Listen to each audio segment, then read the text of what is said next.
Hello and welcome to One North Maine BCA's magazine show, where we profile people, places, and events that make our city great. Today, we're talking about the beautification of Brockton, and we have many events to cover, including Keep Brockton Beautiful Day, the Garden Club Expo, and a special green ceremony at Finnegan Park. So sit back, relax, and see what your community, the City of Champions, has to offer. Keep Brockton beautiful! This little light of mine, I'm gonna let it shine. This little light of mine, I'm gonna let it shine. This little light of mine, I'm gonna let it shine. Let it shine, let it shine, let it shine.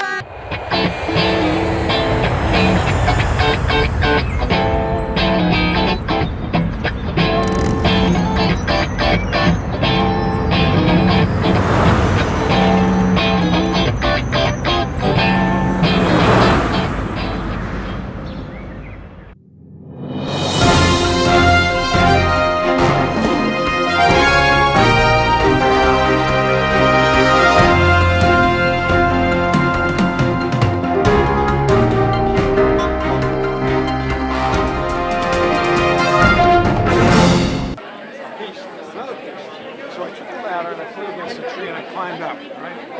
While I'm up there,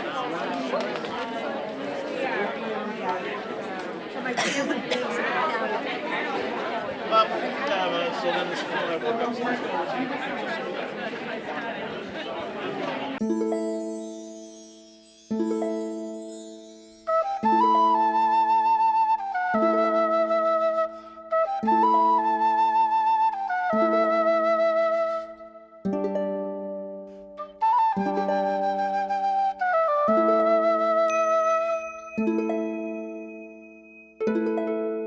Hi, my name's Lorene Desimone. I'm Peg Kearney, the other co-chair of the Garden Show for 2017.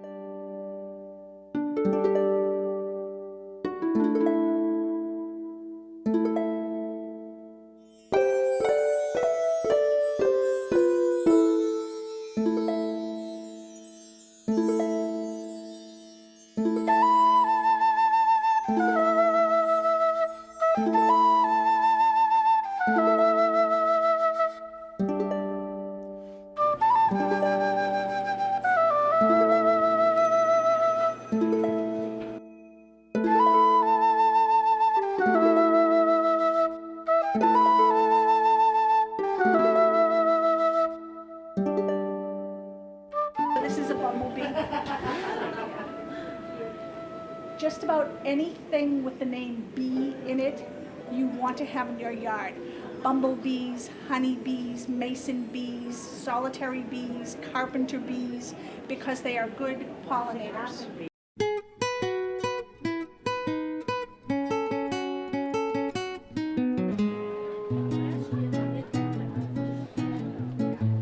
It's actually at the membership table. Today we're going to do some live demonstrations on designing and planting the beautiful containers. My name is Leanna Rujo, and I am the manager of the Garden Center in Dighton. The first step is the soil. You don't want loam because it's too heavy. A nice airy potting soil, and you'll see ours here. That's nice and light and airy. It has a little moisture to it. It's not bone dry. It does not have fertilizer in it, okay? So be careful with some of the soils that have fertilizer in it. If we get a lot of rain, it'll release more fertilizer than it needs, and it'll burn from the roots up. This time of year, I like to use something with substance because the daffodils might not be in color yet. The tighter that you use the daffodils and the tulips, the longer they're gonna last. Some would break the roots on the bottom. If you break too far up, you're gonna break the taproot and the whole thing's gonna go kaput. And just gently pull them apart. So you have two clumps. We've got some alyssum, a beautiful early spring. It's almost like that Easter bonnet, little girl type of flower. Thank you, everyone. This is a really good example of art in bloom. We have 14 different pieces by Brockton public school students, most of them middle school and high school. And each one of these pieces is interpreted in flowers by a local floral designer. There are a lot of aspects to this. In this piece, you can see how many different colors and shapes there are. What the designer tries to do is to pick up, see all these swirls here and all the different colors, the square of the container, the sticks that are sticking up that mimic the straight lines. When you look at a piece of Art in Bloom, you're looking at the same piece of art, just in a different medium.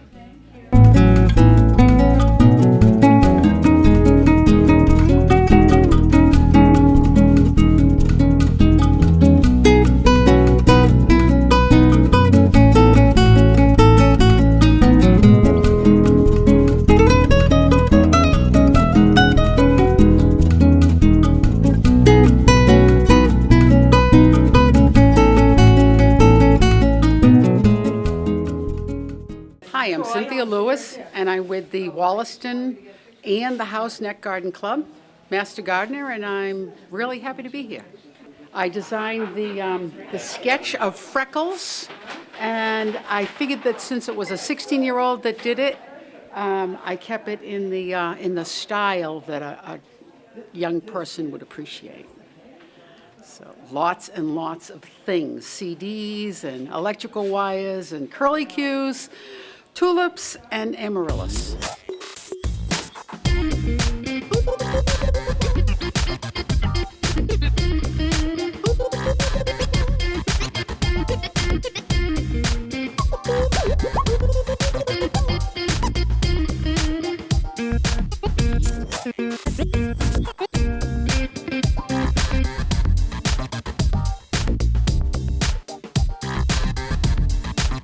You are looking at a painting done by a Brockton High School student, and her name is Samantha Maynard.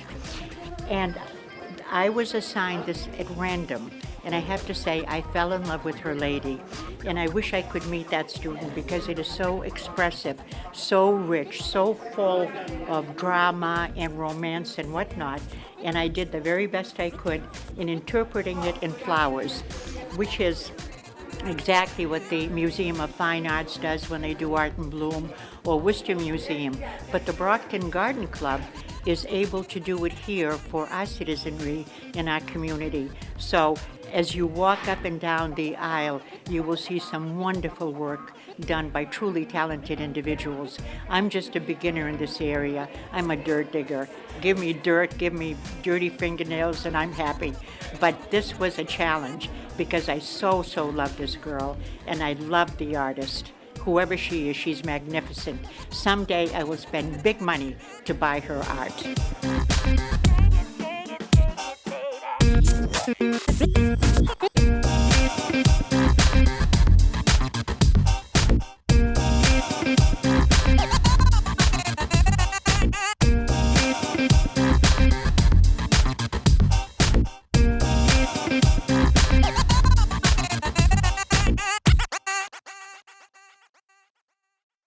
Plants are like people. You have to have frequent waterings in order for them to thrive. What happens is that most of the root zone is within the first 6 inches of the soil profile on most plants, and those feeder roots are what's picking up the bulk of the moisture. When you get drought, like we had last year and the year before, there's lack of moisture, so the ground dries out and those root hairs start to die back. But also what happens is you start to get soil compaction because the air that's in the soil profile starts to shrink because you're not getting water infiltrating in there and puffing up the soil and having it dry out and collapse. So there are a lot of problems that happen when you run into a drought situation. If you've ever dug up a plant and you see clumps of soil around the roots and it's stuck to the roots, that's aggregates of soil. And there's actually been some research going on right now where the root system of the plant and these mycorrhizal fungi communicate together, and that fungi actually store water in the aggregates in the soil profile that can enable a plant to draw on that water supply later in the season. This is an aphid. Aphids, everyone knows what an aphid is, yes? Everyone has seen aphids. They could be red, they could be black, they could be green. This is also a class about reproduction. I know, shocking. Because of the way this insect reproduces, it reproduces asexually, and basically the minute it lands on your young, tender growth, these things come because they have this little piercing, sucking mouth that wants to take all of the goodness out of the plant. The way they reproduce is asexually, quickly, and by the multitudes. The best tools that you have in your arsenal of tools to protect your yard are actually your eyes. So I suggest that every evening you take the beverage of choice and walk around your garden and go, oh, that looks good. Oh, ho, ho, this could be nasty. And you can just squish these little guys. We've been planning for at least 6 months, and we start looking for vendors before Christmas so we can get good quality vendors to come, and that's the hardest part, is soliciting the vendors and getting them to answer us. Throughout the whole room, 2 different cafeterias, both green and blue cafeterias. We have 50 vendors selling, they are selling all sorts of items.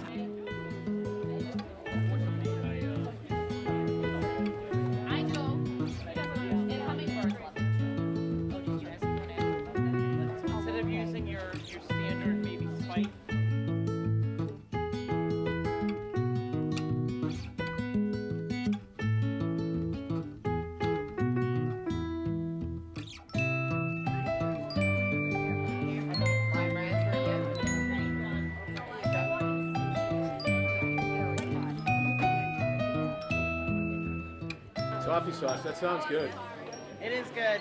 You make it? I make everything here. I made this all in the last few days. I make everything fresh for the markets. Hi, I'm Amy Bradford of Bradford Farmhouse Toffee. I am the owner and chef of all of these goodies you see here.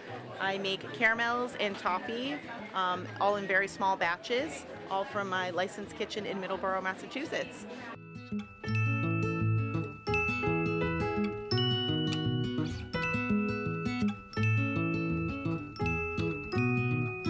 Wool felt, which is wool roving. I can give you a sample of that.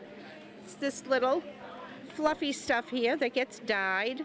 And my little kitty, I can make little animals. This one is done with needles, needle felting. People call them barbed wire needles, but they're basically just notched needles. Very sharp. I have a lot of holes in my hand. But it is fun and it's relaxing because you're constantly going like this with a needle to push the fiber in.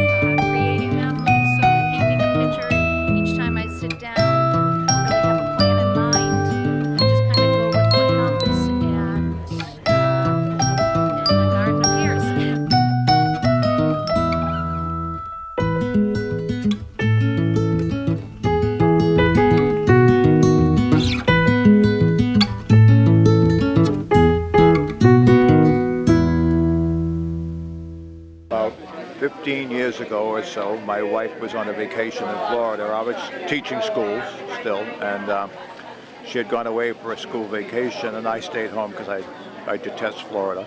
And so I said, well, she was gone. She said, oh, I made you a present. She said, oh, what'd you make? I said, a birdhouse. She says, oh. So she come home from Florida, and I showed it to her. She says, that's not a birdhouse. She says, that's a bird mansion. A friend in church said, oh, can you make one for me? And another friend in church says, can you make one for me?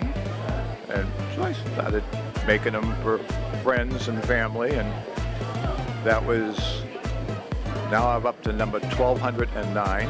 I take apart old furniture, and that's where these decorative columns come from. And I'll take old chairs, baby cribs, picture frames, tables, anything that has a turned leg, I will take and add it to my birdhouse. We're selling compost today by Black Earth. My method of composting, the bread oven method, it makes you think about the compost pile like a bread oven. See, you have an interior core where all the action is going. That's moist and it's heated in there. And it's heated because on the outside you have a large, thick layer of leaves or your brown material, and that's the part that you don't disturb. When you want to add something to it, you open a door in that layer, the insulating blanket layer, you get at that core, you put your food scraps in the core, then you close that door back up and let it do its thing for a week. Following week, open it up again, add stuff to the core, close it back up. We have scholarship. We have a booth just for scholarship that's selling pansies and some other items. The Garden Club has many committees, and this is one of them. For example, this is our scholarship committee. We raise money. We give away at least 1 or 2 scholarships a year to a deserving senior that's going into the field. Today we have pansies. We're selling them individual so more people can buy them. They're all hand painted with outside paint, so they'll last for a few years outside. Yeah. And the headwear that you're wearing, did you make that or tell us about that? No, we made them. They're all made of organdy, and then you burn the edges so that it curls up, and they have studded with pearls in the center. Yeah, I should probably get my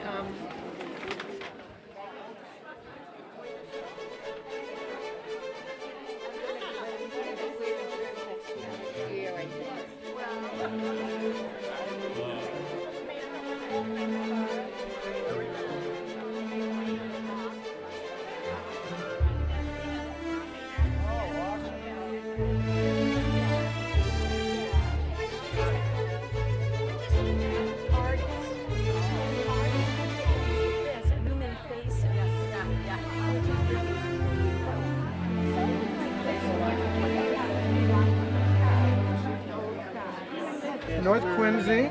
Right across, right there is my house. Oh, really? Yeah. I'm Rob May with the City of Brockton, Director of Planning and Economic Development. We're working on our urban agriculture plan, so we've come out here to the Brockton Flower and Craft Show to ask people where do they garden in Brockton, and also if they have chickens. We are also talking about a tree program where we're trying to green gateway cities with the Commonwealth. So if you live in, the Campello neighborhood, you might be able to qualify for a free tree planted by the state.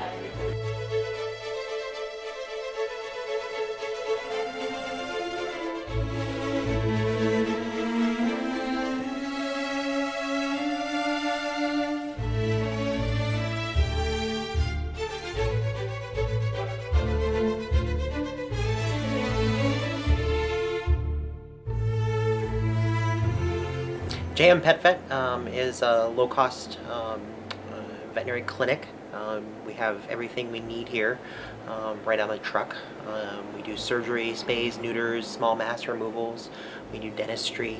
We offer veterinary services such as vaccines, sick visits, everything in between. Instead of having a really big building that houses the veterinary clinic, we are here in a mobile unit, and that saves on costs, and we can pass those costs down to our customers and their pets.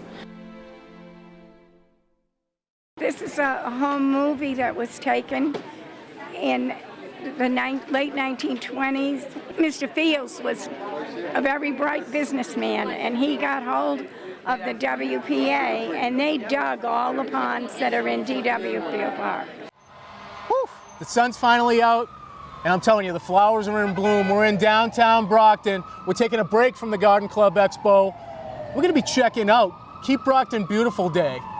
This is where the city comes together as a whole and cleans up our community. Let's check it out.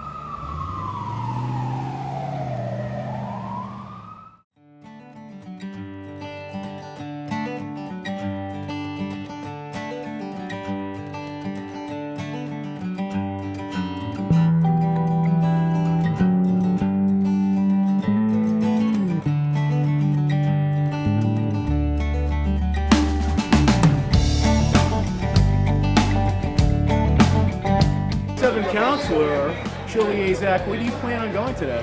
Well, right after we give everybody their equipment, I'm going to stop by, visit a few, and help out at the different locations. One of them will probably be DW Fields Park. We have a large group from the Garden Club that's cleaning up there, and then go over to Snow Park. I know that we have Bill Hogan, who's organized a huge group there, and then over probably to Keith Park. So we have a lot of big groups that are cleaning up throughout the city, so I'm going to stop by and help them out a little bit, see if they need anything, and then come back here for a cookout with them later on today. These are this year's t-shirts, and these are some of our sponsors on the back.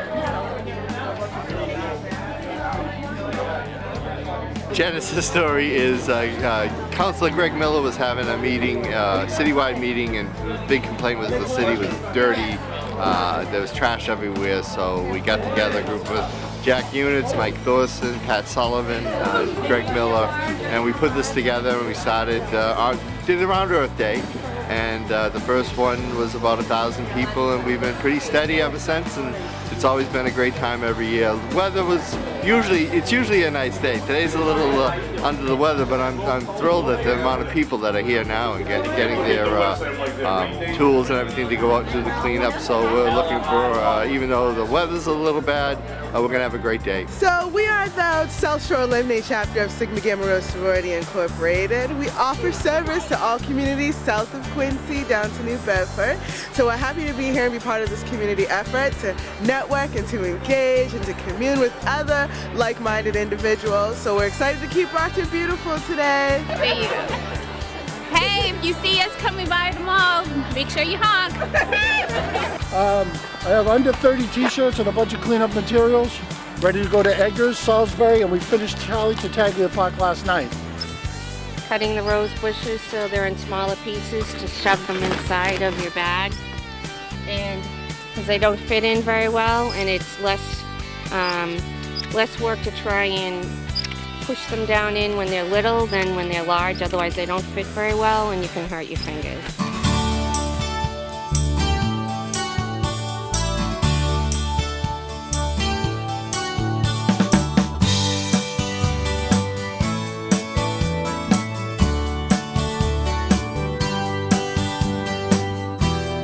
We're here at Keep Brockton Beautiful today with a beautiful person who's always out there Thank you. helping people with the Garden Club. Right. The Garden Club's all over DW Field Park today, right? Yes, we are. We are prolific. We are wired to do the right thing. We're going to be beautiful by the end we get through. I love it. And it's amazing when we were watching you clip. Yeah.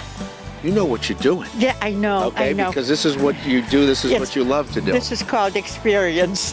One length out all the way to the truck. One length out all the way to the truck. Hit the record button. Oh, this is a good way to do it.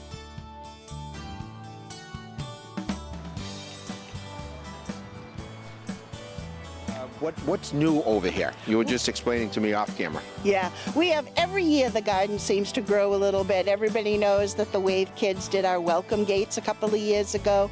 Last year we put in a little memorial corner for Carl Yancey, you know, the young man that was struck and killed by the hit and run driver. We had 2 Jones who passed last year, and we have a little Joan memorial garden. And then someone came and put in a fairy gate in the garden. So we have a fairy gate, so when the kids come and they paint the rocks and decorate the rocks, and so now we have a little fairy gate for people to watch and see if anything magical happens in the garden. Well, this garden is done with a lot of love and a lot of dedication on a regular basis. We had a good crew here today. We do have a good crew, and remember, this is not a city park. This is owned by an individual who graciously lets us use the land, a gentleman who's a member of Messiah Baptist.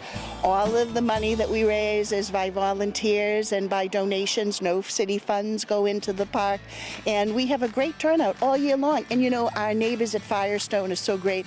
They let us run a hose from the spigot, so on the days we're allowed to water, we water.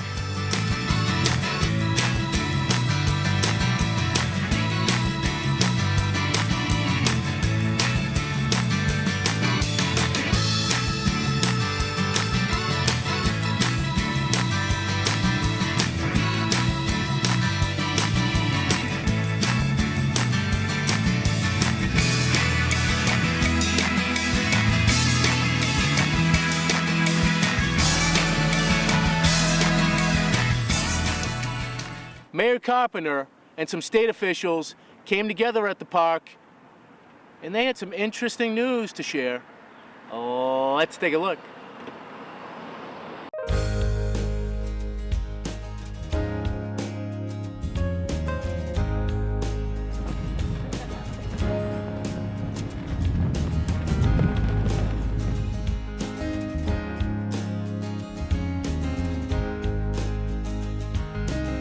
You picked a great spot here. Yeah, I line up the other two, so yeah.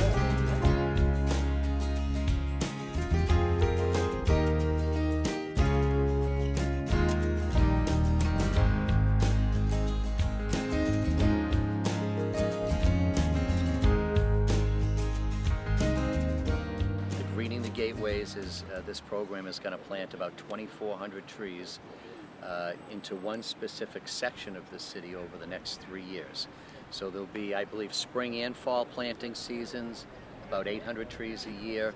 From here, going straight south, basically down through Campello is how I would describe it. It's a quality of life issue. It's going to improve the quality of life in neighborhoods. It's going to offer energy efficiencies, both in cooling season. The shade from the trees are going to save energy on cooling costs. In the wintertime, saves on heating costs. There's lots of other environmental benefits. It purifies the air, makes the air cleaner and healthier to breathe. Helps us with drainage and water, stormwater runoff issues as the trees all grow and develop root systems. So there are environmental benefits, there's quality of life benefits, and there's energy saving benefits. They all come by something that seems as simple as planting trees, but it's planting enough of the trees, the right trees, all within the same area to have the effect. Well, the nice thing with 2,400 trees too is you're improving the microclimate. That's enough of an impact with trees and tree cover that you're really improving the air quality in measurable ways. The aesthetic benefits, there's the energy efficiency benefits, the wildlife habitat benefits, and then just that special connection people have to trees. I think there's no question that the city will greatly benefit from 2,400 trees over the next few years. The majority of these trees will actually go on private property. So even though we're putting the symbolic one here in this Finnegan Park, I think roughly about 20% of the trees will go on public property, but about 80% of the trees will actually be planted on private property. They care for the trees, they help water them and so forth. So it makes this a community building project in many ways. The priority here is going to be large canopy shade trees, like you see in this area. Again, the shade growing up will cover those houses. Again, those older housing stock like we have a lot of here in New England, trying to get the energy efficiencies from outside of the home.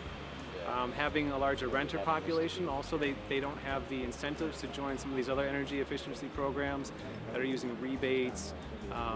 It's not their home, so they're not putting in the insulation. So the trees provide that insulation from the outside, the shade through the windbreak, and not only that, they provide all those environmental benefits that the commissioner's been talking about, providing all those things that the entire neighborhood needs. So planting these trees on a neighborhood scale are the important part of this program. Earth Day will be our annual Keep Brockton Beautiful Day, and we'll have hundreds of volunteers spread out across the city, picking up trash, whacking weeds, cleaning up neighborhoods, vacant lots, street side, everything. Also some focus on some of the ball fields and playgrounds that now come back to life at this time of year. Oh man, this city is beautiful, and you, the citizens of Brockton, are keeping it that way. There's a lot of great things happening in the City of Champions. Make sure to get involved and stay tuned for other service projects. They'll be coming to you from One North Main. To learn more about Brockton Community Access, please visit our website at bcatv.org. You can also check out our YouTube page, youtube.com/the Brockton Channels, all one word.